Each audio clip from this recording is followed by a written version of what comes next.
አሁን ብዙ ሰዎች ማርያም ማርያም ማርያም ማርያም ስንል ኢየሱስን ለምንድን ነው የምትዘነጉት የሚሉ ሞኛሞኞች አሉ። የሞኝ ልቅሶ መልሶ መላልሶ እንዲሉ ማርያም። እስኪ አሁን አንድ ጥያቄ ልጠይቃችሁ። ሰማይ ሰማይ ሰማይ ሰማይ ብል እግዚአብሔር ረስቷል? ምክንያቱም ሰማያት ይነግራል። ስብሐት እግዚአብሔር። ሰማያት የማንን ክብር ይናገራሉ? አሁን ስለዚህ ቃሉን ሙሉ ሰማይ ሰማይ ስል ማን ማለት ነው? እግዚአብሔር ማለት እኮ ሰማይ ሰማይ ስል ሰማይ አይለወጥም፣ እግዚአብሔር አይለወጥም። ሰማይ አይሰበርም፣ እግዚአብሔር ጽኑ ነው። ሰማይ ብሩህ ነው፣ እግዚአብሔር ብሩህ ነው ብዬ መናገር እኮ ነው። ሰማይ ሰማይ ስል እግዚአብሔር ማለት ነው። ምድር ስል እግዚአብሔር ማለት ነው። በፍጥረታት ውበት የፈጣሪ ውበት ይታወቃል። በፍጥረታት ውበት የፈጣሪ ውበት ይታወቃል። ምክንያቱም እሱ ትንቢተ ኢሳይያስ ምዕራፍ 43 ላይ እንደነገረ ሁሉንም ወለዝንቱ ሁሉ ፈጠርኩቦሙ ለክብሬ፣ ሁሉንም ለክብሬ ፈጥሬዋለሁ ብሎ ተናግሯል። ፍጥረት ሁሉ እንኳንስ እናቱ ፍጥረት ሁሉ ለእግዚአብሔር ምስክርነት የተፈጠረ ነው። ፍጥረት ሁሉ ለእግዚአብሔር ምስክርነት የተፈጠረ ነው። ማርያምን የሚያውቃት መንፈስ ቅዱስን አውቆ የጨረሰ ሰው ነው ማለት ነው። መንፈስ ቅዱስን ማወቅ እንዳይቻል የእሷን ስራ እንዳይመረመር በመንፈስ ቅዱስ የተሰወረ። እንግዲህ በትውፊት አባቶቻችን ሲተረጉሙ ሐዋርያት ተሰብስበው አንድ ቀን እንዴት አድርገሽ እንደጸነሽው ንገሪን አሏት ይላል። ንገሪን፣ ኧረ ተው ይህ ነገር አይሆንላችሁም አትችሉትም ብትላቸው ንገሪን ዝም ብለሽ አንቺ ጸንሰሻል ደግሞ እኛ ለመስማት ብለው እምቢ አሉ ሐዋርያት ማለት ነው። ከዛ ሲሉ ይሄ ነገር ጭንቅ ነው በሉ ብላ ወመጻ ብሩህ መልአክ ወገሰሶ አጥፎ ዘየማን ወኮነ ህብስተ ሕይወት በሊኦ አብልዐነ ወገሰሶ አጥፎ ዘጸጋም ወኮነ ስትየ ሕይወት ሰትዮ አስተየኒ ባለቻቸው። ብሩህ መልአክ መጣ፣ ቀድሞ ከማውቀው መልአክ መጣ፣ የበለጠ መልአክ መጣ። ግራ ቀኝ ክንፉን ዳሰሰው፣ የሕይወት እንጀራ ሆነ በልቶ አበላኝ። ግራ ክንፉን ዳሰሰው፣ የሕይወት ውሃ ሆነ ጠጥቶ አጠጣኝ። ይሄ ነው ነገሩ አለቻቸው። የምናውቀውን ወደማናውቀው ይላል ሊቃውንት። ልብ ያለ ሲገጥ ናቸው እንዲህ ይላል። ተመልከቱ። አስተርእዮ ይልና ዘውእቱ ኤጲፋንያ ይላል። ኤጲፋንያ ግሪክኛ ነው። ስለዚህ አስተርእዮ ግዕዝ ነበረ። አስተርእዮ ማለት ይልና ዘውእቱ ኤጲፋንያ ሲል ሊቃውንቱ የምናውቀውን ወደማናውቀው ተረጎመው። የምናውቀውን ወደማናውቀው የወሰደችባቸው ጭራሹ። ይሄ ነገር እንዴት ነው ብላ ወደ ዋናው ነገር ሳትነግራቸው ዝም ብላ እንዲህ እንዳለች መልአኩ ቅዱስ ገብርኤል መጣ። መሸከም የማትችሉትን ምስጢር እንሸከማለን ብላችሁ ዓለምን ያለ ጊዜ ያሳልፋችኋት ነበር ብሎ ገሰጻቸው።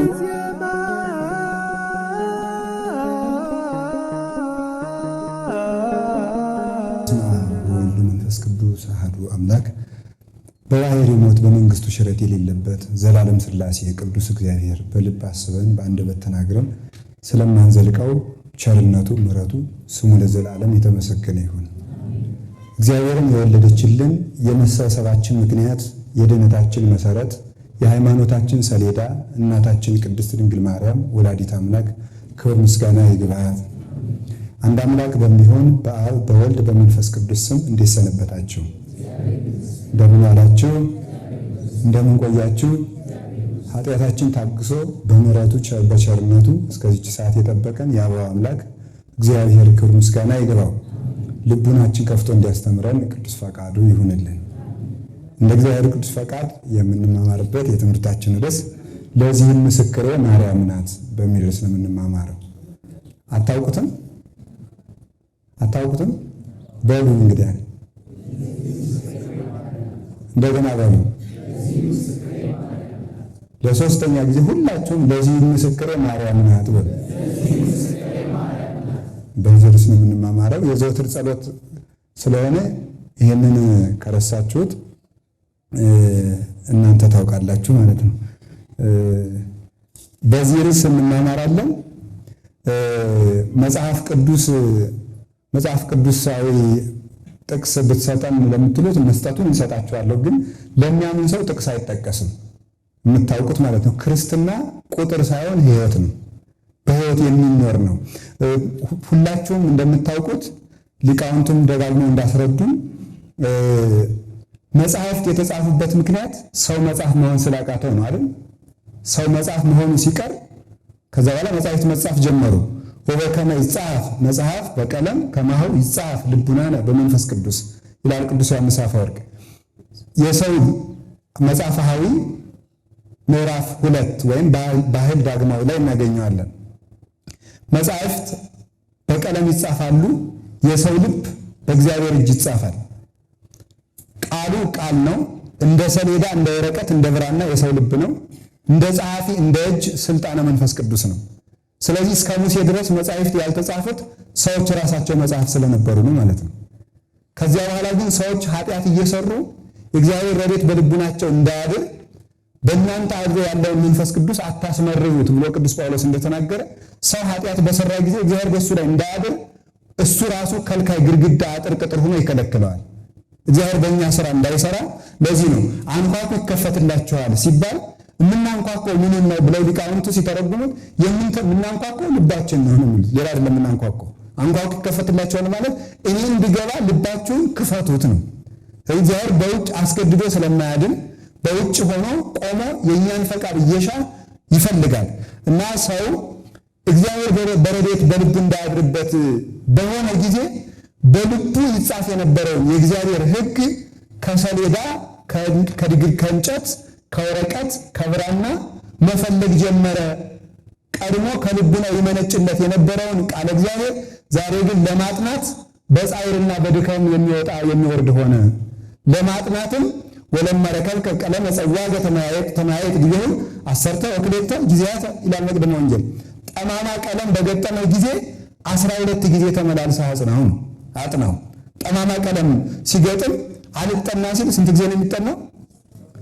በሐዋርያት ሃይማኖት፣ በሐዋርያት ክህነት፣ በሐዋርያት ሃይማኖት፣ በሐዋርያት ክህነት፣ በሐዋርያት መስዋዕት ጸንተህ አጥናው ለማለት ነው እንጂ 12 ጊዜ ለምን 15 ሳይሆን ካልያዝ ነው 100 ጊዜ ልናጠናው እንችላለን። ቁጥሩ የሚያመለክተው በቅዱሳን ሐዋርያት ስም የሚተረጎም ትምህርት ሁሉ ለድነት ያበቃል። እስራኤል ከዮርዳኖስን ሲሻገሩ 12 ድንጋይ ተሸክመው የተሻገሩበት ምክንያት እሱ ነው። ዋናው መሰረታዊ ትምህርት ክህነትም፣ ሃይማኖትም፣ ስርዓትም፣ ድነትም፣ መስዋዕትም በሐዋርያት ሰንሰለት የመጣ እንደሆነ ለድነት ያበቃል ማለት ነው። ይህንን ካልን ስለዚህ መጽሐፍ ቁጥር መጽሐፍ የተጀመሩ ሲጀመር ለመጽሐፍ ቅዱስ ቁጥር የሰጡት አሞኒዮስና ኦሳቢዮስ ናቸው። ሐዋርያት ዝም ብለው ጽፈው ነው ያመጡት እንጂ ቁጥር፣ ምዕራፍ፣ ህዳግ አልጻፉም። አብይ ቁጥር፣ ንዑስ ቁጥር አልጻፉም። እነሱ ሐዋርያት እንደ ዘላን ናቸው። ዘላን ታውቃላችሁ፣ ከብትና በግ የሚያረባ ነው አይደል? ነርቶ አምጥቶ ያስረክባል እንጂ አርዶ አይሰጥም። ስለዚህ ሐዋርያት ከክርስቶስ የተረከቡትን በግ ነው። ጥቅስ ማለት በግ ነው። በጉን አምጥተው አስረከቡ። ከዛ በግ አራጁ ደግሞ ፈትቶ ቆዳውን ገፎ ብልቱን በስልት አውጥቶ ለምግብ እንዲገባ አድርገው ያቀረቡት ቅዱሳን ሊቃውንት ናቸው። ሰው ማወቅ የሚገባ አንድ ነገር ቢኖር ያለ መጽሐፍ ቅዱስ ቤተክርስቲያን ልክ አትሆንም እንደምንለው ሁሉ መጽሐፍ ቅዱስም ያለ ቤተክርስቲያን ልክ እንደማትሆን ማወቅ አለብን። ያለ ቤተክርስቲያን መጽሐፍ ቅዱስ ልክ አይደለችም። መጽሐፍ ቅዱስ ልክ አይደለም፣ ያለ መጽሐፍ ቅዱስን ቤተክርስቲያን ልክ አይደለችም ማለት ነው።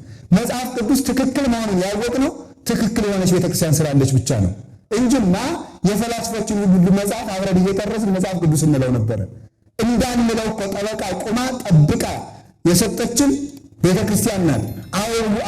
አወራርደው ጥርስ ለሌለው ወተት አድርገው ጥርስ ላወጣ አጥንቱን የሰጡት ቅዱሳን ሊቃውንት ናቸው። ያለ እነዚህ መኖር አይቻልምና ኦርቶዶክሳዊት ቤተክርስቲያን ምን ጊዜ መጽሐፍ ቅዱስን ሕይወት ላይ ስለምታስነብበው ቁጥርና ምዕራፍ ላይጠቀስ ይችላል ነው። ግን ፈርቻ አይደለም፣ እጠቅስላችኋለሁ።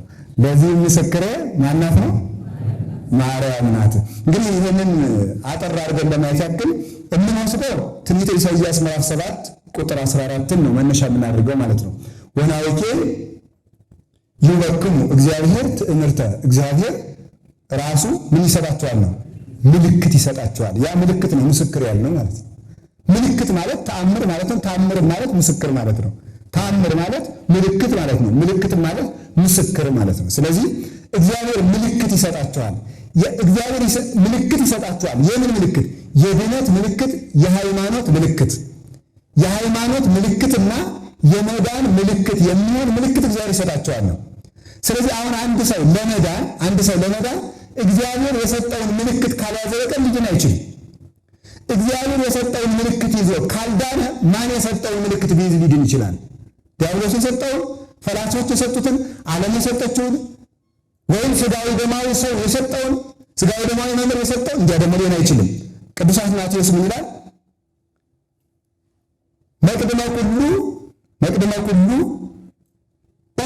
ከመ ትጽና በርትዕት ሃይማኖት ወባሕቱ ኢታጥሪ ዘንተ እምኀበ ሥጋ ወደም እስመ ለሊሁ ይቤ ብፁዕ አንተ ስምዖን ወልደ ዮና እስመ ይከሰተ ለከ ዘንተ ዘሥጋ ወደም። ወዳጄ ሆይ ከሁሉ አስቀድመህ በጸናች ሃይማኖት ትጸና ዘንድ ጽና፣ በርታ። መጽናት እንዳለብህ እወቅ። ከነገር ሁሉ አስቀድመህ የቀናች ሃይማኖት ማወቅህን አስተውል። ይህንን የቀናች ሃይማኖት ደግሞ ይህን የቀና ሃይማኖት የጸና ሃይማኖት ከሥጋዊ ከደማዊ መምህር አትማር። እንዴት ትለኝ እንደሆነ ባለቤቱ ቅዱስ ጴጥሮስን ያደነቀው ከሥጋና ከደም ባለማምጣቱ ነውና ብሎ ይነገራል። ስምዖን ሆይ አንተ ብፁዕ ነህ ብሎ ያመሰግነው ከሥጋ ከደም ያገኘውን ሁሉ በማምጣቱ ሳይሆን ከሥጋና ከደም ባለማግኘቱ ነው። ብፁዕ ልትሰኝ ብትሻ ብፁዕ ልትሆን ብትወድ ከሥጋዊ ደማዊ መምህርን ሽሽ ተወው ነው። መንፈስ የሆነው እግዚአብሔር ለመንፈሳውያን ይገለጣልና በመንፈስ እዝን ብለህ በመንፈሳውያን ተቃኝተህ መንፈስ የሆነው እግዚአብሔር ስማ። በዚህ ነው እኮ ቅዱሳን ሊቃውንት እነ ቅዱስ ጎርጎርዮስን እነ ዮሐንስ ወንጌላዊ ነባቤ መለኮት እንላቸው። ነባቤ መለኮት ማለት መለኮትን የሚሰብኩ በመለኮት የሚሰብኩ ማለት ነው። በመለኮት ተቃኝተው የሚሰብኩ ሰው ስሜት ቃኝቶት ይሰብካል።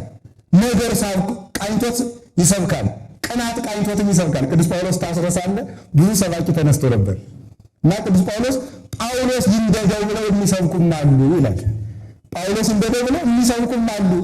በጳውሎስ መከራ እናጽናበት ብለው የሚሰብኩም አሉ። ማለት ተመልከቱ፣ ይሄ ዛሬም እሱ ያስተማራቸው ሰዎች ስብከት እየሰበኩ ነው ተብሎ በጳውሎስ ላይ እስራት እንዲጨመርበት የሚሰብኩም አሉ። በዚህም ብሎ የምሻው ክርስቶስ መሰበኩን ነው ብሎ ተናግሯል ማለት ነው። ቅናት ቃኝቷቸው የሚሰብኩም አሉ። ነገር ቃኝቷቸው፣ ዘር ቃኝቷቸው፣ ፖለቲካ ቃኝቷቸው፣ ጥቅም ቃኝቷቸው፣ ክብር ቃኝቷቸው፣ ገንዘብ ቃኝቷቸው ይሰብካሉ። ግን በድህንፃ መለኮት ተቃኝተው የሚሰብኩ በድህንፃ መንፈስ። ለዚህ ነው አባዬ ዘጋስጫ በድህንፃ መንፈስ ዝብሊ አውታረ መሰንቆ ለልቤ ወአስተንፍሲ ውስተ አፌ ከመ ይኩን እንዚራው ለበኩርኪ። አንቺ እመቤታችን በመንፈሳዊ ድህንፃ ማለት የመሰንቆ መምቻ ማለት ነው። የመሰንቆ መምቻ ያን መሰንቆውን ተመልከቱ። መሰንቆው ሲመታ መቃኛው ሲመታ ድምፅ እንዲያወጣ በመንፈሳዊ ድህንፃ እኔንም ቃኝተሽ ልልውን ወአስተንፍሲ ውስተ አፌ ረድኤት መንፈሳዊን አሳድሪብኝ ይልና የልጅሽን ምንዚራ ለመሆን አብቂኝ ብሎ ይነገራል። በመንፈስ ቅዱስ የተቃኘ እንደሆነ ነው እንዲያ ሆኖ የእግዚአብሔር እንዚራ ለመሆን የሚበቃው እና ነቢያት ሐዋርያት በጻፉት መሰረት እግዚአብሔር የሰጠንን ምልክት ከመያዝ በቀር ዲያብሎስ የሰጠንን ምልክት ልንይዝ አንችልምና ድንግል ማርያምን በነገራችን ሁሉ መሃል የምንይዛት ለዚያ ነው። እግዚአብሔር ምልክት አድርጎ ስለሰጠን ያቺ ምልክት ድንግል ማርያም መሆኗን ለማስረዳት ወናው ድንግል ትጸንስ ወተወልድ ወልደ። እነሆ ይህችን ምልክት ማናት ስንል እዛው ዝቅ ብሎ እነሆ ድንግል በድንግልና ትጸንሳለች ስሙንም አማኑኤል ትለዋለች ብሎ ይነገራል። ስለ ቃሉ እግዚአብሔር ስሙ የተመሰገነ ይሁን። እንደዚህ ካልን ድንግል ማርያም ማን የሰጠን ምልክት ናት? አንዳንድ ጊዜ ልንገራችሁ፣ እግዚአብሔር ይህንን ወረቀት ተሸከሙ ቢላችሁና አትሸከሙ የሚል ሰው ቢመጣ ምን ብላችሁ ተመልሳላችሁ? መጽሐፉን እንዲህ ያለ ችግር ገጥሞት ነበረ። አልጋን ተሸክመ ሄድ አለው ጌታ።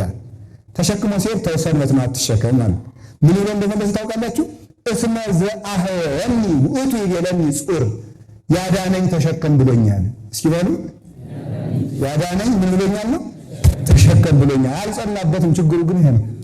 አልጸናበትም እንጂ መልሳችን ክርስቶስ የሰጠንን ሊያስጥሉን የሚፈልጉ ካለ መልሳችን ያዳነኝ ተሸከም ብሎኛል። ደግማችሁ በሉ ያዳነን ማን ነው?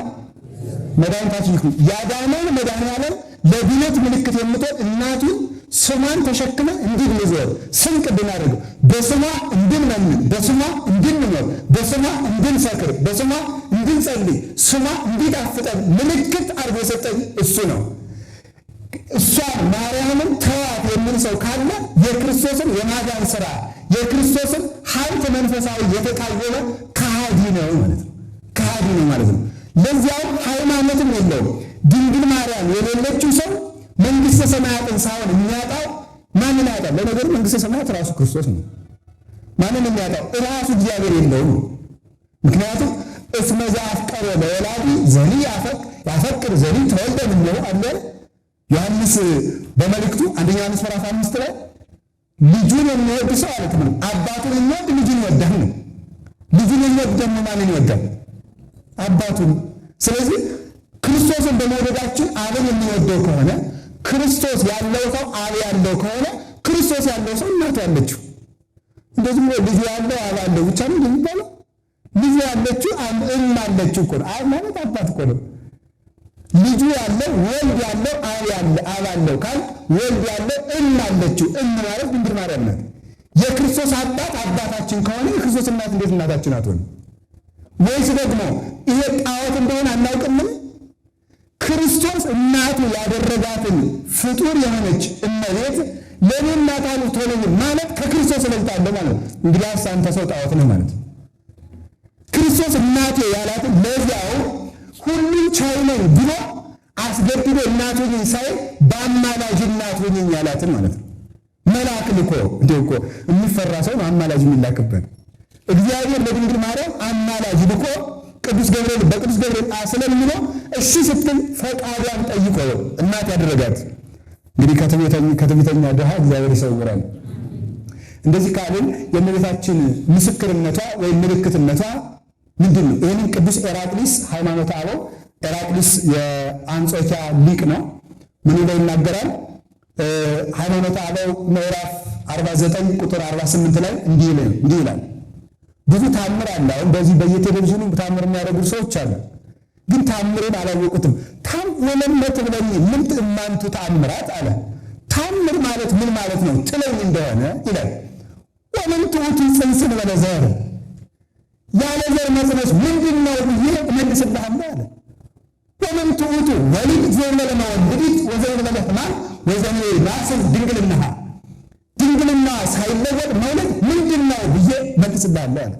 ድንግል ኮነት ወላዲተ ወነበረት በማኅተመ ድንግልናሃ ድንግል እናት ሆነች። እናት ስትሆን ድንግልና አልተለወጠም። ድንግል ስትሆን እናትነት አልቀረባትም።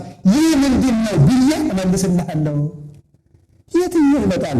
አይኑ መንክር ይደለውነ ከመናንክር ልናደንቀው የሚገባን ድንቅ ኧረ ምንድን ነው ይላል። ባሕር የከፈለው የሙሴ በትር ነው። ዳመና ያሻገረ የክርስቶስ መስቀል ነው።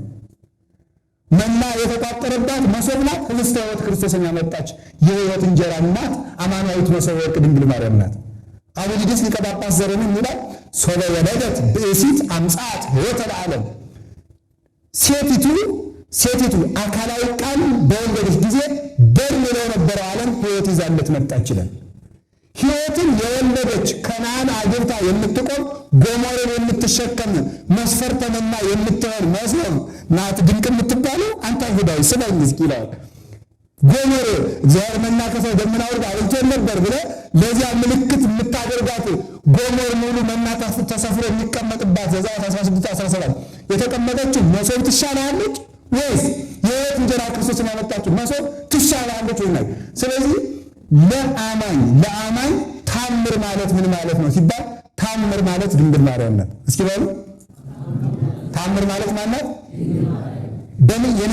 በነቢያትም መጽሐፍ በሐዋርያትም መጽሐፍ የዚህ ሁሉ የመጻሕፍት የመጨረሻቸው ታምር ቅድስት ድንግል ማርያም ናት። ሰው ለማመን ምልክት እፈልጋለሁ እምን ካለ በቡጢ ደብድበን በኩርኩም መተን ሰይጣን ልናወጣለት አንችልም። እንዳምን ታምር አድርግልኝ እምን ካለ እንድታምን ከፈለግ ታምር ድንግል ማርያምን እናሳያለን። ታምር አሳየን ብሎ እዚህ የሚጠይቅ ካለ እዚህ ውስጥ ማለት ነው በኢየሱስ ስም ወጣ ብዬ ጋኔን ላስወጣላችሁ አልችልም። አሁን ታምር ማለት ድንግል ማርያምን ማመን ታምር ነው። የአምላክ መወለድ ታምር ነው። በድንግልና እንዲያውም አላችሁ ጌታችን መድኃኒታችን ኢየሱስ ክርስቶስ ለስም አጠራሩ ክብር ምስጋና ይግባውና እሺ ወደ ኋላ እንመጣበታለን። ስለዚህ ታምር ድንግል ማርያም ከሆነ ድንግል ማርያም የምን ምስክር ናት የሚለውን እኔና ትምህርታችን እንቋጨዋለን። ድንግል ማርያም እመቤታችን የምን ምስክር ናት ነው። የምን ምስክር ናት? አንደኛ የአብ የወልድ የመንፈስ ቅዱስ ምስክር ናት። እሱ ነው የመጀመሪያ የምናየው ማለት ነው። አሁን ብዙ ሰዎች ማርያም ስንል ኢየሱስን ለምንድን ነው የምትዘነጉት የሚሉ ሞኛሞኞች አሉ። የሞኝ ልቅሶ መልሶ መላልሶ እንዲሉ ማርያም። እስኪ አሁን አንድ ጥያቄ ልጠይቃችሁ። ሰማይ ሰማይ ሰማይ ሰማይ ብል እግዚአብሔር ረስቷል? ምክንያቱም ሰማያት ይነግራል ስብሐት ለእግዚአብሔር። ሰማያት የማንን ክብር ይናገራሉ? አሁን ስለዚህ ቀኑን ሙሉ ሰማይ ሰማይ ስል ማን ማለት ነው? እግዚአብሔር ማለት እኮ ሰማይ ሰማይ ስል ሰማይ አይለወጥም፣ እግዚአብሔር አይለወጥም፣ ሰማይ አይሰበርም፣ እግዚአብሔር ጽኑ ነው፣ ሰማይ ብሩህ ነው፣ እግዚአብሔር ብሩህ ነው ብዬ መናገር እኮ ነው። ሰማይ ሰማይ ስል እግዚአብሔር ማለት ነው። ምድር ስል እግዚአብሔር ማለት ነው። በፍጥረታት ውበት የፈጣሪ ውበት ይታወቃል። በፍጥረታት ውበት የፈጣሪ ውበት ይታወቃል። ምክንያቱም እሱ ትንቢተ ኢሳይያስ ምዕራፍ 43 ላይ እንደነገረ ሁሉንም ወለዝንቱ ሁሉ ፈጠርኩዎሙ ለክብሬ፣ ሁሉንም ለክብሬ ፈጥሬዋለሁ ብሎ ተናግሯል። ፍጥረት ሁሉ እንኳንስ እናቱ ፍጥረት ሁሉ ለእግዚአብሔር ምስክርነት የተፈጠረ ነው። ፍጥረት ሁሉ ለእግዚአብሔር ምስክርነት የተፈጠረ ነው።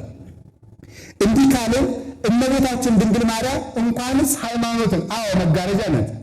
የብርሃን መጋረጃ እንጂ የጨለማ መጋረጃ ግን አይደለችም። ምልክትነቷ ለምንድን ነው? አብን የአብ የወልድ የመንፈስ ቅዱስ ምልክት ናት። አንደኛ እንዴት የአብ ምልክት ትሆናለች? እንዴት የአብ የኩሉ መልክዓ ለእግዝእትነ ማርያም መልክዓ አምላክ። የእመቤታችን መልኳ የማንን መልክ ይመስላል? ስለዚህ የአብን መልክ ይመስላል፣ የወልድን መልክ ይመስላል፣ የመንፈስ ቅዱስን መልክ ይመስላል።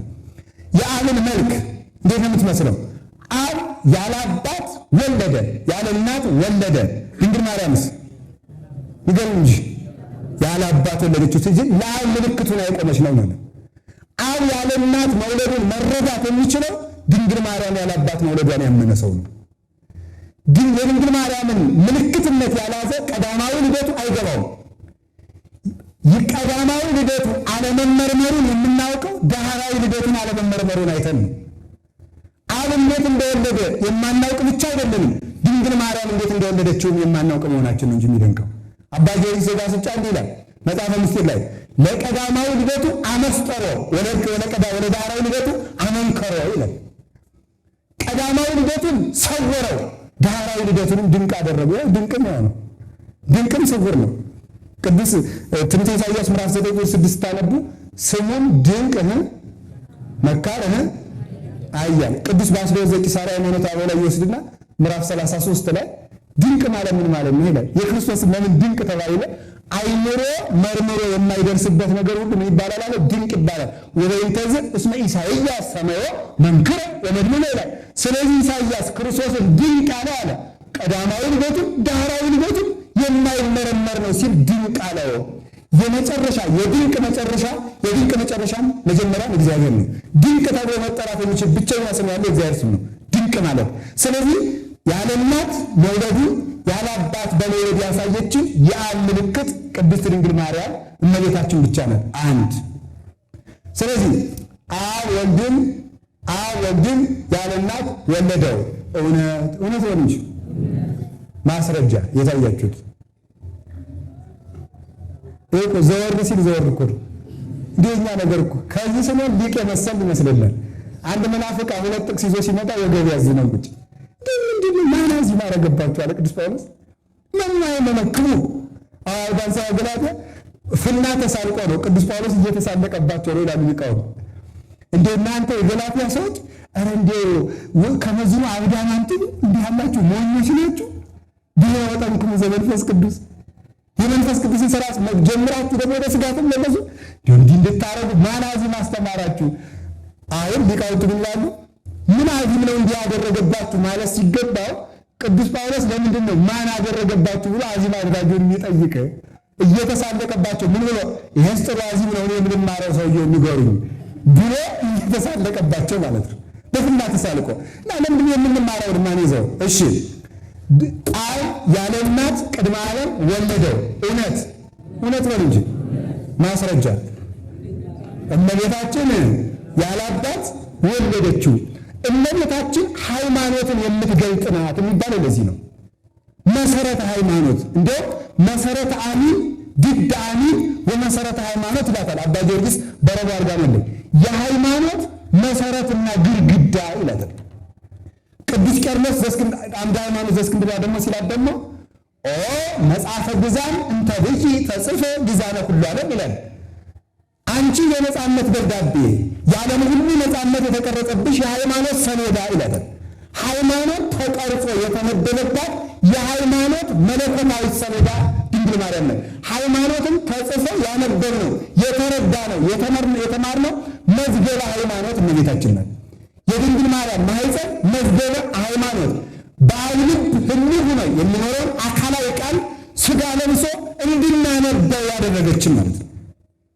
ቃል በልብ እያለ ቅዱስ ቴዎዶጦስ ዘንቆር ሃይማኖተ አበው እንደሚለው ወሰማ አንተ ትፈቅር ትልከ ወለ ቃልከ እንደሚለው አንተ እንኳን ቃልን በልብ እያለ በሰሌዳ ስትጽፈው ከልብ ሳይነጠል በሰሌዳ ላይ ይቀረጻል ብሎ እንደተናገረ ከአብ ልብነት ህልው ሆኖ በሳ ሰሌዳነት ተቀርጾ አካላዊ ቃልን በሥጋ የዳሰስንባት የብራና ማለት እመቤታችን ናት።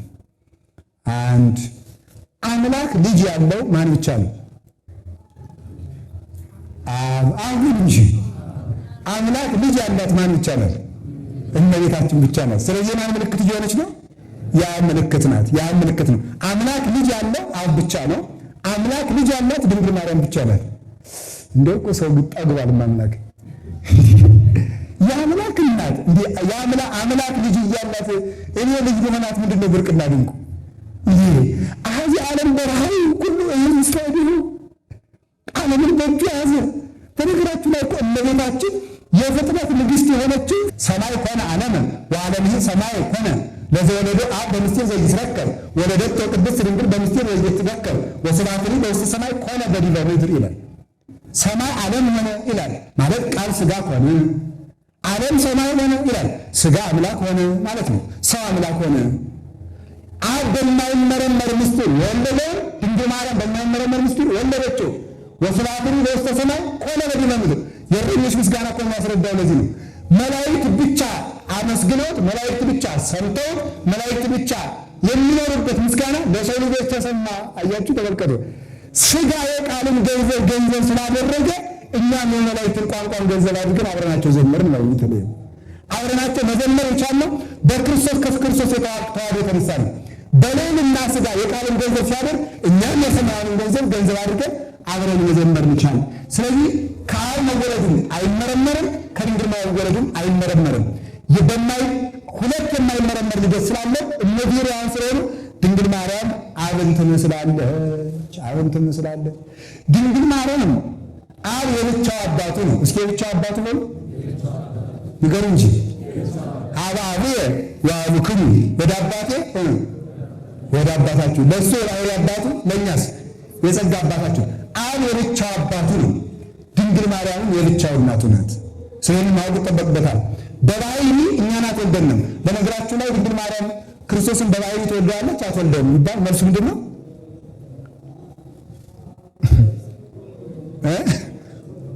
በባህሪ አትወልደውም ትወልደዋለች ቢባል አትወልደውም ትወልደዋለች።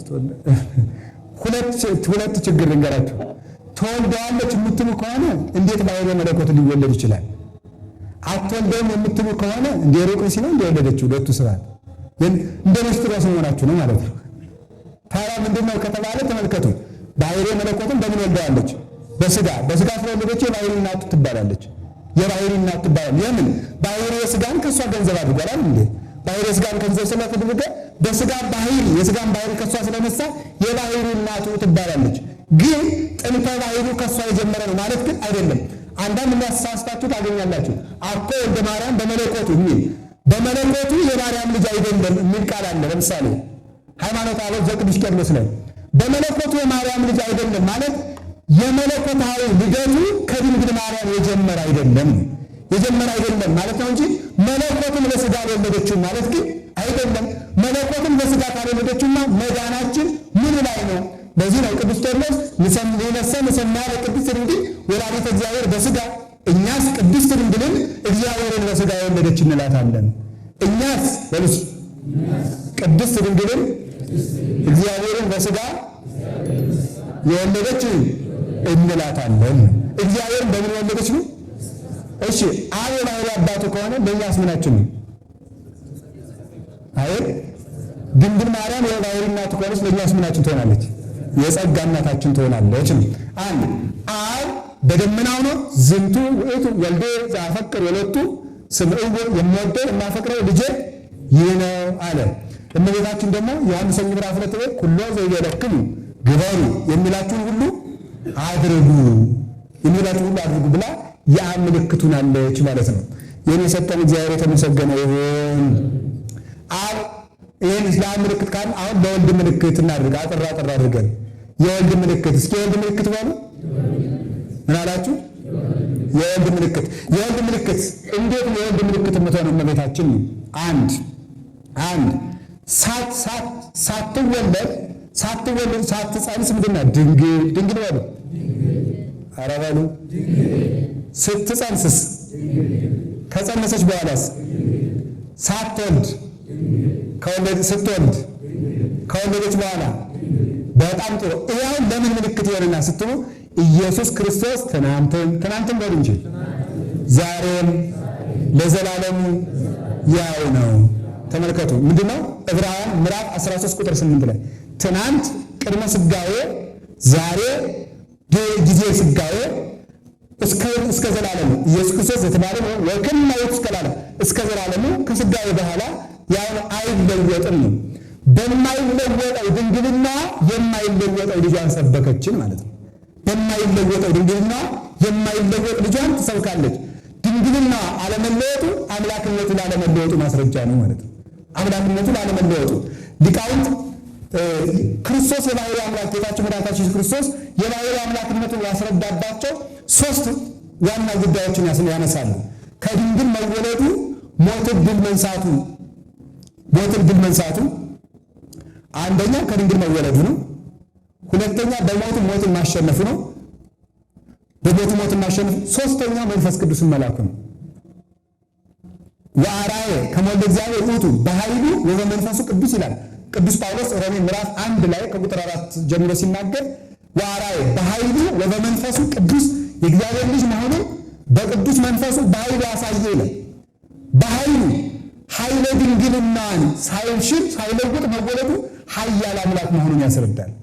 ፍጥረት ያይቻለው በነገራችሁ ላይ እግዚአብሔር ለምን ሰው ሆነ ከተባለ መልሱ ምንድን ነው? ሁሉን ስለሚችል። እስቲ ሁሉን ስለሚችል ነው። ሰው ዝንጀሮ መሆን ይችላል? ንገሩኝ። ዝንጀሮ ሰው መሆን ይችላል? እግዚአብሔር ሰው መሆን ይችላል? እሱ ማለት ይችላል። ሁሉን ስለሚችል ሰው መሆንም ቻለ። ሁሉን ስለሚችሉ ሰው መሆኑ የእግዚአብሔርን ከልጅነት ካል አንዳንድ ሞኞች ከሃይማኖት የወጡት እግዚአብሔር ሰው ሆነ ስንል የአቅም ማቃት ይመስላቸዋል። እግዚአብሔር ሰው መሆኑ ከሃሊነቱን የሚያስረዳው ከሃሊ ስለሆነ ሰው መሆንም ቻለ። ሁሉን ስለሚችል እንዲሁ ተወልደ በተድላ መለኮት እንዳለ ቅዱስ ያሬድ ቅዱስ ጎርጎርዮስ ዘኑሲስም ተናግሯል በቅዳሴ ላይ ተወልደ በተድላ መለኮት ለመለኮቱ በሚገባ ልደት ተወለደ ወይም በመለኮታዊ በሆነ ልደት ተወለደ ማለት መለኮት ወይም አምላክ ካልሆነ በቀር በድንግልና መጸነስ በድንግልና መወለድ የሚቻለው የለም። ከሃሊ የሆነ ድንግልና ከሃሊ የሆነ ልጇን ይሰብካል ማለት ነው። አምላክን በድንግልና መጽነስ መቻሏ ሁሉን የሚችል ልጅ እንደወለደች ያሳያል። ካሌብ ኤልሻዳይ አዶናይ የወለደችው ልጅ ኤልሻዳይ እግዚአብሔር፣ አዶናይ እግዚአብሔር፣ ካሌብ ሁሉ እግዚአብሔር፣ ዋሮ ዘይሳኑ እግዚአብሔር መሆኑን ያሳየችን በድንግልና ጸንሳ በድንግልና መውለድ ሳይሳናት በመቅረቱ ነው። በዚህ የወለደችው ክርስቶስ ሁሉን የሚችል ሕያው እግዚአብሔር መሆኑን ታስረዳለች ማለት ነው። አላችሁ? እሺ። እመቤታችን ቅድስት ድንግል ማርያም እናት ናት። ከዚያስ ደግሞ ድንግል እናትም ድንግልም በሉ። ስለዚህ መካከለኛ ናት ማለት ነው። እሱ ልጇ ደግሞ አምላክም ሰው። እስኪ አምላክም ሰውም በሉ። እሺ አሁን ተመልከቱ። እመቤታችን ድንግል ናት፣ እናት ናት። ሁለቱንም አትበሉ። እናትም ድንግልም ነው የሚባል። እናትና ድንግል ሳይሆን እናትም ድንግልም። ምክንያቱም ስንት ናት? አንድ በል እንጂ እናትም ምንድን ናት? አሁን ድንግል የሆነ የትኛው አካሏ እናት የሆነ የትኛው አካሏ ይባላል? አንድ ስትሆን እናትም ምንድን ነው? ክርስቶስም አንድ ሲሆን አምላክም ነው ምንድን ነው? ሰውም ነው። ለዚህ ነው የሐዲስ ኪዳን መካከለኛ የሚባለው ይሄ ነው። የሐዲስ ኪዳን መካከለኛ ማለት አምላክም ሰውም ማለት ነው። በነገራችሁ ሰው አንድ እግዚአብሔር አለና ዋህዱ እግዚአብሔር ይላል። ዋህዱ ህሪ ማይከለ እግዚአብሔር ወሰብ ይላል። አንደኛ ቆሮንቶስ ምዕራፍ 8 ላይ ያለው ቁጥር 6 ላይ አንድ እግዚአብሔር አለና ይልና በእግዚአብሔርና በሰው መካከል አንድ ኢየሱስ ክርስቶስ አለና ይላል። አንድ ኢየሱስ ክርስቶስ ማለት በመለኮቱ ከአባቱ ጋር አንድ የሆነ በሰውነቱ ከኛ ጋር አንድ የሆነ ነው። አንድ የምትለው ቃል አሐዱ አብ ቅዱስ ማለት እኮ ማለት ተመልከቱ፣ አሐዱ አብ ቅዱስ ተብሎ ሲቀደስ ትሰማላችሁ። ታሰቡ ነው እንጂ የሚደንቀው አሐዱ አብ ቅዱስ አይደል? አሐዱ አብ ቅዱስ። አሐዱ አብ ቅዱስ ማለት ለአካሉ ብቻውን አንድ ነው፣ በመለኮቱ ደግሞ ከአብ ከመንፈስ ቅዱስ ጋር አንድ ነው ማለት ነው። አሐዱ አብ ቅዱስ ማለት አሐዱ ክርስቶስ ማለትም ሰው እንደመሆኑ ከኛ ጋር አንድ ነው። አንተ ሐማሚ በከመ ሪናከ ምስሌነ ወአንተ ኢሐማሚ በከመ ሪናከ ምስለ አቡከ። ተመልከቱ፣ ከኛ ጋር አንድ እንደሆነ ትታመማለህ፣ ከኛ ጋር አንድ እንዳለ ሆነ ደግሞ አትታመምም። ተመልከቱ፣ እንዘሃለ ውስተ ከርሰ እሙ ከመ ኩሉ እጓለ እመሕያው ለሊሁ ይመልእ ሰማየ ወምድረ ይላል ቅዱስ ቄርሎስ። እንደውም ሕፃናት በማኅፀን አለ ደግሞ ከሰው ልዩ ነውና እንደ አባቱ በዘባነ ኪሩብ አለ። አንድ ሃይማኖት ወትሮስ ስውር ያሰኘው አይመስልም። አንዱን አካል አንድ ጊዜ ትቀበላለህ፣ አንድ ጊዜ በዘባነ ኪሩብ አለህ ማለት ነው። አንድ ጊዜ ትታመማለህ፣ አንድ ጊዜ አዳኝ ነህ ማለት። አንድ ጊዜ ትወልዳለህ፣ አንድ ጊዜ አትወለድም ማለት እሱ ድንቅ ይባላል። አላችሁ የማይከፈል የሚከፈል ብሎ መናገር ልዩ ስለሆነ በምስጢረ ሥላሴ በምስጢረ ሥጋዌ የሚያምን። ስለዚህ ክርስቶስ መካከለኛ ነው ማለት አምላክም ሰው ነው እንጂ የቦታ መካከለኛ አይደለም፣ የስልጣን መካከለኛ አይደለም፣ የተዋረደ መካከለኛ አይደለም። ምክንያቱም አልቦ ውስተ ቅድስት ሥላሴ ግብርናት ወይ ተቀን የሆነ የሚለው ቅዱስ ጳውሎስ በቅድስት ሥላሴ አዛዥ፣ ታዛዥ፣ ላኪ፣ ተላቂ፣ ገዥ፣ ተገዥ፣ ክቡር፣ አክራሪ፣ መክበሪያ የለም። ሥላሴ አንዲት በተዋህዶ ተመለኮት ጸንታ የምትኖር ናት። ከፍሎ የሚያሳይ የለም። ከሥላሴ መንግስት ሩቡዕ አብ፣ ሩቡዕ ወልድ፣ ሩቡዕ መንፈስ ቅዱስ ብሎ ማሳየት የሚቻለው የለም። በአንዲት ዓለም ውስጥ አብ በመላበት ወልድ መልቶበት መንፈስ ቅዱስ መልቶበት፣ ወልድ በመላበት አብ መልቶበት መንፈስ ቅዱስ መልቶበት፣ መንፈስ ቅዱስ በመላበት አብ መልቶበት ወልድ መልቶበት ይኖራሉ። ዘእምቅድመ ዓለም ሰፋኑት መንግስቱ፣ ቅድመ ዓለም የነበረች መንግስቱ የማትከፈል ተባርዮ የሌለባት፣ ተራ የሌላት፣ ተዋረድ የሌለባት፣ የስልጣን ሽኩቻም የሌለባት። እንዲሁ ሥላሴ ሶስት ናቸው ሲባሉ ንጹሕ ድንቅ እኮ ነው የሚያሰኘው። አንድን ቤት እንደ አንድ ልብስ ሶስት ሰዎች በርዷቸው ለሶስት እንደሚለብሱት ነው። በስልጣን አንድ ናቸው ነው። ከአንድ ቤት ሶስት ሰዎች እንደሚቀመጡ ነው ወይስ ደግሞ ሶስት እንጨቶች በአንድ ምስማር እንደሚመቱ ነው ወይስ ሶስት መስፈሪያ ዱቄት አንድ ቂጣ እንደሚሆኑ ነው? አያውቅም። ይህን ካወቅንማ ምንን ሃይማኖት ነው? ሂሳብ መሆኑ ነው ወይ ሂሳብ ነው የሳይንስ ነው ማለት ነው። ይህን የማናውቀው ሃይማኖቱ ክፍል የሚባለው ይሄ ነው። የሃይማኖት የምናውቀው ክፍል አለ፣ አምነን የምንተወው ክፍል አለ። ይህንን የሚያስረዳው ሃይማኖት ብቻ ነው። ኢየሱስ ዘይት ካለከ ባላፈርቅ የማይቻለን አትፈልግ አንፈቁጭል አምር ከመ ወለደ ወልደ አምር ዘከመ ወለዶ እንደወለደ ያውቃል እንጂ እንዴት እንደወለደ አላውቅም። ስለዚህ መካከለኛነት ማለት ድንግል ማርያም ራሱ መካከለኛ ተብላ ትጠራለች። ይሄ ማለት ይተነ እኩል ሲያረጋ እንዳትለው ምን ጨርቀን ጥለ ማለት ነው። አላለም ማምላክ አላለም። ምን ማለት ነው? የዚያ ምልክት ናት ነው። የዚያ ምልክት ናት፣ ያለ መለወጥ ምልክት ናት፣ የተዋህዶ ምልክት ናት ማለት ነው። ከቃል ጋር ናችሁ። እግዚአብሔር ከሁላችን ጋር ይሁን። የመንፈስ ቅዱስ ምልክት ናት። የመንፈስ ቅዱስ ምልክት መንፈስ ማለት ምን ማለት ነው? አቤት መንፈስ ማለት ምን ማለት ነው? ረቂቅ ማለት ነው። ረቂቅ ማለት ነው የማይጨበጥ የማይመረመር መንፈስ ይባላል። እግዚአብሔር መንፈስ ነው ማለት አይመረመርም ነው። እግዚአብሔር መንፈስ ነው ማለት አይመረመርም ነው። ታዲያ የመንፈስ ቅዱስ ምሳሌ እመቤታችን እንዴት ነው? መንፈስ ማለት ረቂቅ ነው። እመቤታችንም አለመመርመሯ ነው። አለመመርመሯ የመንፈስ ቅዱስ ምሳሌ ትሆናለች። አላችሁ እንግዲህ እግዚአብሔር ለሙሴ እየተሰወረ ነው እየተገለጠለት ነው የመጣ?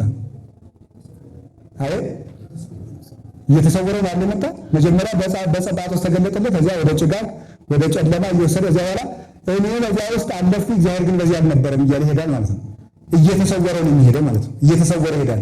የሃይማኖት የእውቀት መጨረሻ አለማወቅ ነው አይደል? እግዚአብሔርን አለማወቅ የእውቀት መጨረሻ ነው። ለሊቀ ተጠይቅ ርእሰከ ብሎ መተው ማለት ነው። እመቤታችንም ሰው መርምሮ እንዴት ሊያውቅ ይችላል? እስካሁን እንዴት ነው የጸነሰችው? አካላዊ ቃል እንዴት ነው የጸነሰችው? በየት ገብቶ አደረስ ተብሎ ይነገራል? እንዴት እንደጸነሰችው ማወቅ እንችላለን? መለኮትን ጸንሳ ያለመለወጧን ነገርስ የሚያውቅ ሰው አለ? እንዴት ሊሆን ይችላል? ሀያውን ዓለም በእጆቹ እንደያዘ በማኅፀኗ ቆይ ጥያቄ ጌታችን ኢየሱስ ክርስቶስ በድንግል ማርያም ማኅፀን ሳለ ዓለምን ለቆታል? በእጁ እንደያዘው ነው አይደል? በእጁ እንደያዘው ከሆነ ለዓለምም ለእግዚአብሔር እንዴት አድርጋ በቃችሁ? ለእሱ ከበቃችሁ ለዓለም ልትጠብ ነው እንዴ? ምክንያቱም ከዚህ ዓለም በእግዚአብሔር ምንድን ነው? ዓለም በእግዚአብሔር ለዓለም ዓለም እግዚአብሔር ነው። ለእግዚአብሔር ግን ዓለም የለም። ባጭር ቃል እግዚአብሔር የዓለም ዓለም ነው እንጂ ለእሱ ዓለም የለውም። በውስጥም አለ በውጭም አለ። አሁን እኔ እንቁላሏን በእጄ ብይዛት እንቁላሏ በእጄ አለች ጀላለ እኔ ግን እንቁላሏ ውስጥ የለውም አይደል? እግዚአብሔር ግን ዓለም ውስጥ አለ ዓለም ውጭም አለ። ታዲያ እንዴት በቃችሁ? አናውቅም ነው መልሱ። ለዚህ እኮ ነው ተመልከቱ ወእሙ ለእግዚእነ ኢየሱስ ክርስቶስ ወሶበተ ፍሕረት እሙ ማርያም ለዮሴፍ ዘእንበለ ይትቃረቡ ተረፈት ጽንስተ ያለው ተረፈት ጽንስተ ማቴዎስ ምዕራፍ 2 ቁጥር 18 ላይ ለዮሴፍ ታጭታ ሳለ ሳይገናኙ በመንፈስ ቅዱስ ጸንሳ ተገኘች። እስኪ በመንፈስ ቅዱስ በሉ። በመንፈስ ቅዱስ ማለት ከመንፈስ ቅዱስ አዋጅነት ተብሎ ይተረጎማል። አሁን ከያዝነው ርዕስ ጋር ግን በመንፈስ ቅዱስ ጸንሳ ተገኘች ማለት በመንፈስ ቅዱስ ግብር ማለት ነው። የመንፈስ ቅዱስ ግብር እንዳይመረመር በማይመረመር ግብር ጸንሳ ተገኘች ነው። የመንፈስ ቅዱስ ስራው ተመልከቱ። እስመ መንፈስ ሀበ ፈቀደ ይነፍር ወሀበ ፈቀደ ይሃጉር ወቃሎ ተሰምዕ ተመልከቱ። ወባይቱ ሀበይ ይሃጉር ተመልከቱ። ሀበይ ይሃጉር ወሀበይ ይነፍር ተአምር መንፈስ ወደ ፈቀደ ይነፍሳል፣ ወደ ፈቀደ ይሄዳል። ቃሉን ትስማለህ፣ እንዴት እንደሆነ ግን አታውቅም አለ። እንዲሁ ቅዱስ ገብርኤል እንዳበሰራት በቤተልሔም እንደወለደችው እረኞችና መላእክት እንዳመሰገኑ እናውቃለን። እንደተወለደችው አናውቅም፣ እንዴት እንደሚነፍስ አታውቅም ተብለናል።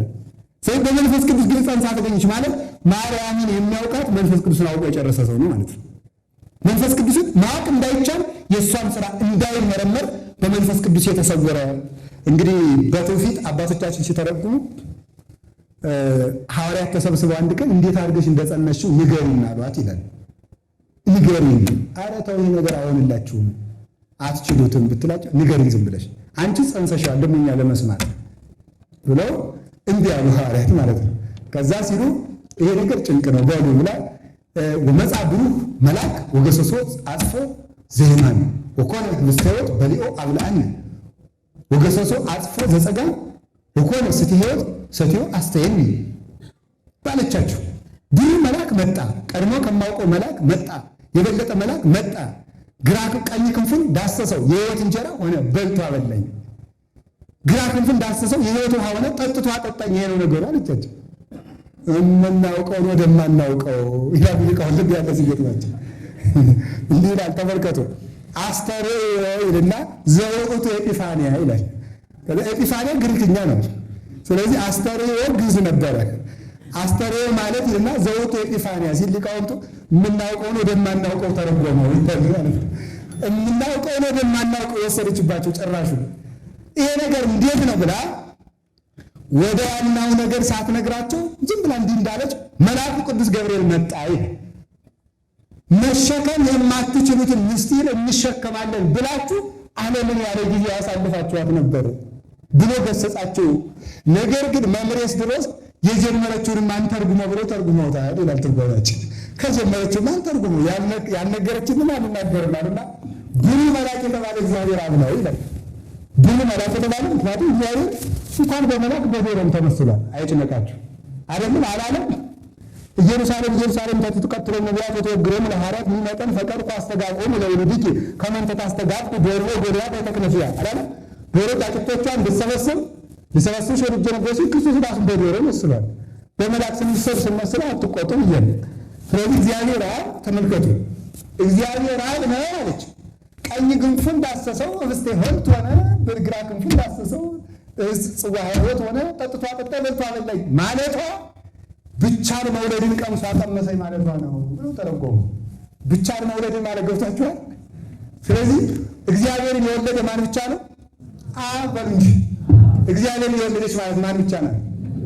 እሱ በባህሪው ወልዶ እሱ በባህሪው የወለደውን ብቻውን የወለደውን የብቻው አባት የሆነውን እኔም የብቻው እናቱ እንደሆነ ይህን እድል ሰጠኝ ማለቷ ነው። እዚህ የተረፈውን ሳልነገረችንም ብለው እነሱን ትተውታል። ያልተነገረንን መተርጎም ስለማይገባ። ስለዚህ እመቤታችን የምን ምልክት ናት? የመንፈስ ቅዱስ በሉ እንጂ። ለዚህ ምስክሬ በሉ እንጂ። ለዚህ ምስክሬ አብን ለማመን ወልድን ለማመን መንፈስ ቅዱስ ለማመን ምስክራችን ማን ነው? ማርያም ናት ማለት ነው። የሃይማኖት ምስክራችን እናታችን ቅድስት ድንግል ማርያም ናት። ስለዚህ ሊቁ አባ ጊዮርጊስ ዘጋስጫ ምን አለ? እንዲህ አለ፣ ሶበ ትትሄለይ ማርያም መኑ ይትሄለይ። ማርያም ስትታሰብ ማን ይታሰባል? ማን ይታሰባል? አኮኑ ወልድ ዘተወልደ እምኔሃ፣ ከእሷ የተወለደ ወልድ አይታሰብም? ምን ወልድ ሲታሰብ ማን ይታሰባል? የባሕርይ አባቱ አብ አይታሰብም? ምን አባቱ ሲታሰብ የባሕርይ ሕይወቱ መንፈስ ቅዱስ አይታሰብም? እንግዲያውስ ማርያምን ማሰብ ሥላሴን ማሰብ ነው። በእውነት ማርያምን ማሰብ ማንን ማሰብ ነው? አቤት ምናላችሁ? ሥላሴን ማሰብ ነው። በመጨረሻ እመቤታችን የምን ምልክታችን ናት? የሃይማኖት መጨረሻ ሁለተኛዋን ተናግሬ በአጭር ደቂቃ ልጨርስ። የድህነት ምልክት። የድህነት ምልክት በሉ። የድህነት ምልክታችን እመቤታችን ቅድስት ድንግል ማርያም ነው። በብሉይ ኪዳን ዘመን የብሉይ ኪዳኑ ሕግ በሶስት ነገር የጸና ነው። በቃል በኪዳንና በደም የጸና ነው። በቃል በኪዳን በደም ሰማችሁ? ምን አልኩኝ? በቃል በኪዳን በደም። በቃል 570 ወነበቦ ማለት ለካ ሙሴ እግዚአብሔርን እንዲህ አለው የሚለው ወነበቦ ይባላል። በትርጓሜ ቤት ቋንቋ ማለት ወነበቦ 570 ወነበቦ ይባላል። 570 ያነጋገረው እግዚአብሔር ማለት። ከዚያ መጀመሪያ ሙሴ ሕዝቡን ለማዳንና ርስት ለማውረስ ሶስቱን ነገሮች ነበር የሚሰራ። ኦሪትን ያነብላቸዋል፣ አንቦ ያስተምራቸዋል። ከዚያ በቃል ኪዳኑ ታቦት እንዲመሩ ያደርጋቸዋል። ከዚያ ደግሞ ይረጭና ታቦቱን ረጭቶ በደሙ እንዲታተሙ፣ ደሙ የነካው መሰዊያ ወይም መሰዊያ መንካት እንኳን ባይችሉ ይሄ ሁሉ ዘለከፎ ለመስዋዕት ይቀደስ፣ መሰዊያውን የነካ ይቀደሳል ተብሎ በኦሪት እንደተነገረ መሰዊያውን የነካ ይቀደሳል። መሰዊያውን ካህናት ይነካሉ፣ ካህናት ደግሞ ሕዝቡን ይባርካሉ። ኦሪት ዘኍልቍ ምዕራፍ 5-6 ስታነቡ ይህን እንዲያነቡ ታዘዋል።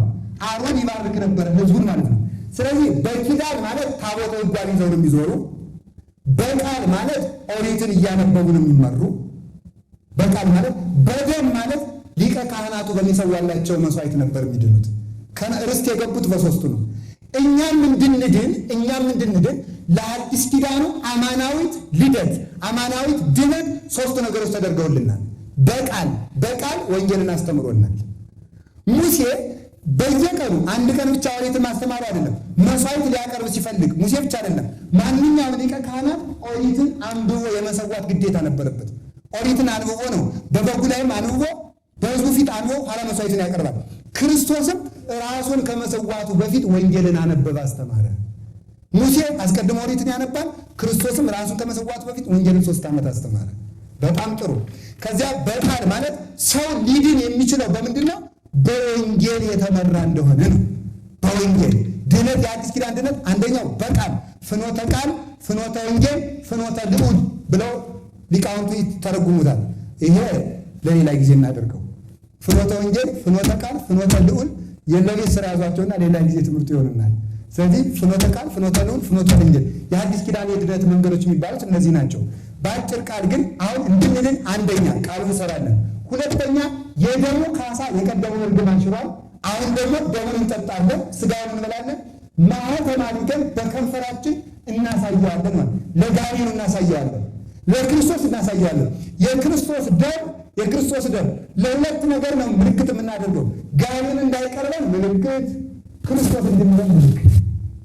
እንዲምረን የራሱን ደም ምልክት አድርጎ እንዲምረን የራሱን ደም ለራሱ እናሳያለን ማለት ምን ማለት ነው?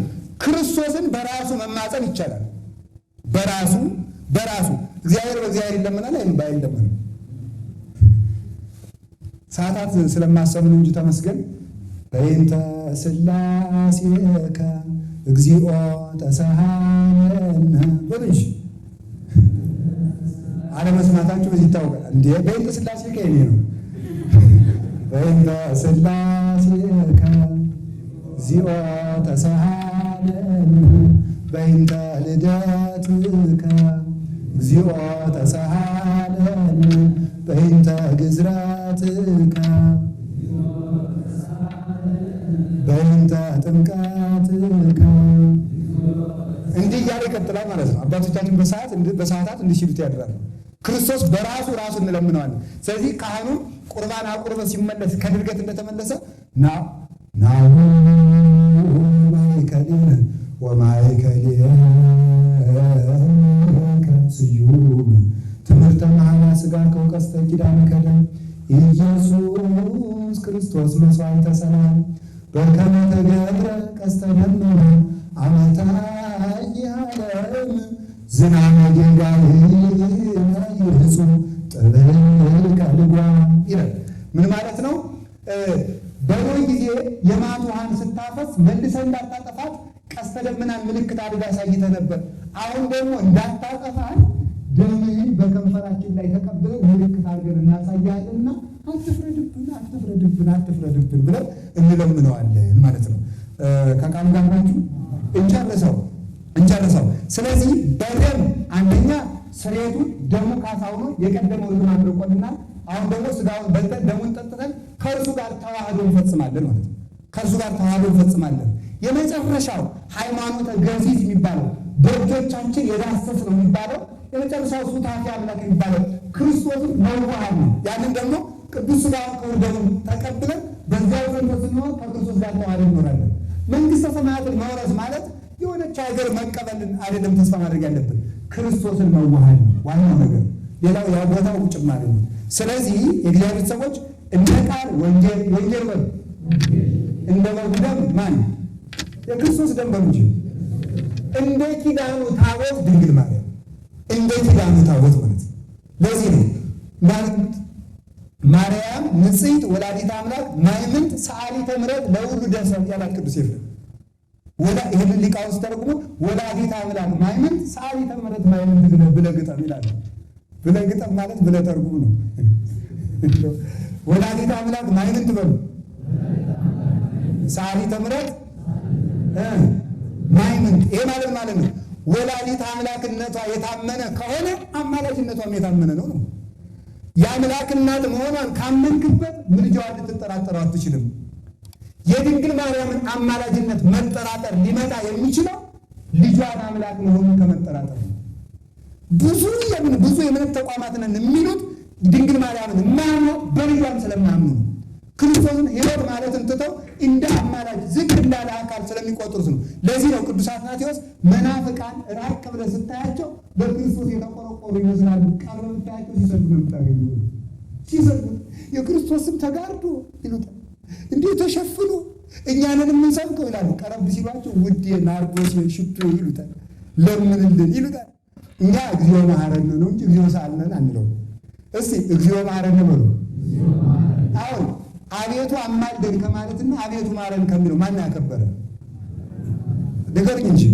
ወሃቢ ሀብታት አሳቤ ሕይወት መዝገበ ረድኤት የሚለው ቅዱስ ያሬድ ክርስቶስ ይለዋል። ማን ነው ብትለኝ ወሃቢ ሀብታት አሳቤ ሕይወት መዝገበ ረድኤት፣ የረድኤት ምንጭ፣ ሕይወትን የሚያድል የሕይወት ባለቤት፣ የሀብታት ሁሉ ባለቤት፣ ሁሉ በእጁ የተያዘ ዋጋ ፍዳ ኃጥአን እሴተ ጻድቃን በእጁ የተያዘ ማለት ነው። ፍዳ ኃጥአን ዋጋዬ ከኔ ጋር አለ ብሎ እንደተናገረ ማለት ነው። ስለዚህ የቃል ኪዳኑ ታቦት ቃሉ እንደ ደሙን እንቀበላለን፣ እንደ ምንባብ ወንጌልን እንሰራለን፣ በየዕለቱ እንለማመዳለን። ወንጌልን መኖር በነገራችሁ ላይ ወንጌል ማለት ክርስቶስን የምናይባት መስታወት ስለሆነ እንደ ቃል ኪዳኑ ታቦት ድንግል ማርያምን ከመሃል አድርገን ለምን እሷን ከመሃል የምናደርገው ስትሉ ወስሉት ስምኪ በኀበ እግዚአብሔር ስሟ በእግዚአብሔር ዘንድ የሰለጠነ ስለሆነ ነው። ታቦት የቃል ኪዳኗን ታቦት ትቶ ከነዓን መግባት እንደማይቻል የድንግል ማርያምን ረድኤትና አማላጅነት መሃል ላይ ሳያስቀምጡ ገነት መንግሥተ ሰማያት መግባት አይቻልምና ድንግል ማርያም የሁለት ወገን ምልክታችን ናት። አንደኛው የሃይማኖት ምልክት፣ ሁለተኛው የድነት ምልክት። እሷን ምልክት አድርጎ የሰጠን እግዚአብሔር የተመሰገነ ይሁን። ስብሐት ለእግዚአብሔር ወለወላዲቱ ድንግል ወለመስቀሉ ክቡር።